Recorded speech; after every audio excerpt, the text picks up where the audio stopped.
मैं प्यार बहुत ही करता था, जी जान से उस पे मरता था, जी जान से उस पे मरता था। मैं प्यार बहुत ही करता था, जी जान से उस पे मरता था।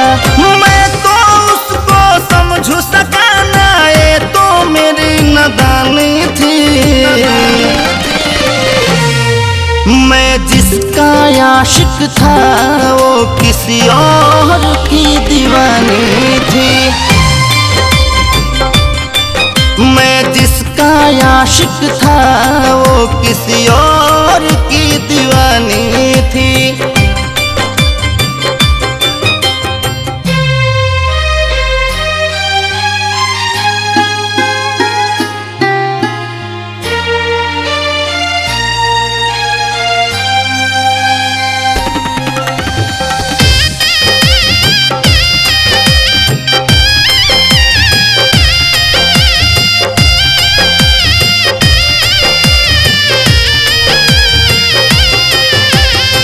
मैंने उससे प्यार किया था, हद से ज्यादा एतबार किया था।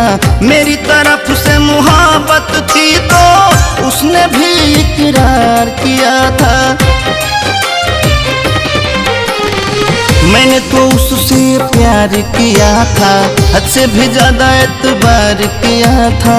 मेरी तरफ से मोहब्बत थी तो उसने भी इकरार किया था। मैं तो उसका प्रेमी था, वो मेरी प्रेम कहानी थी।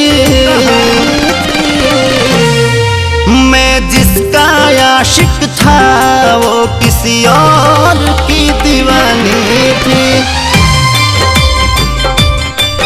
मैं जिसका आशिक था वो किसी और की दीवानी थी।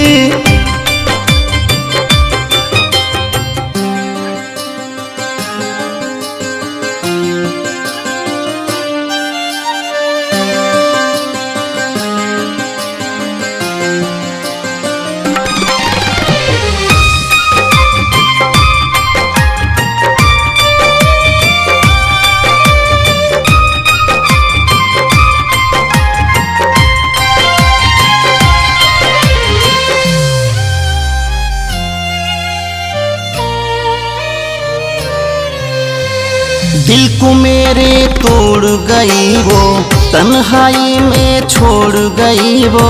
मरती थी जो मेरे लिए वो, मुझसे ही मुंह मोड़ गई वो। दिल को मेरे तोड़ गई वो, तन्हाई में छोड़ गई वो। मरती थी जो मेरे लिए वो, मुझसे ही मुंह मोड़ गई वो। उसके दिल का राजा था वो, मेरे दिल की रानी थी।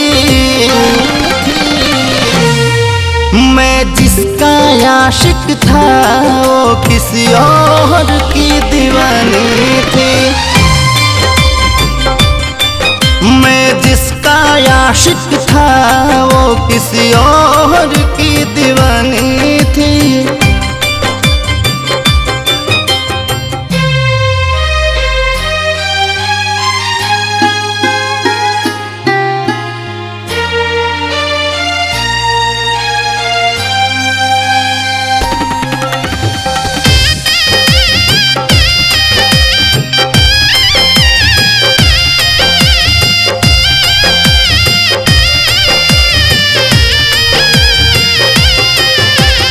अब किस पे विश्वास करूं मैं, गैर किसे खास करूं मैं। दर्द दिया है उसने इतना, है कैसे बर्दाश्त करूं मैं।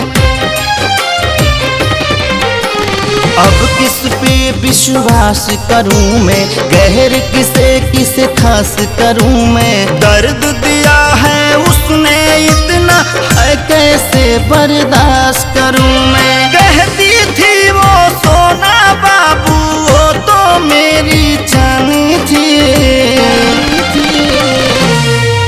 मैं जिसका आशिक था वो किसी और की दीवानी थी। मैं जिसका आशिक था वो किसी और की दीवानी थी।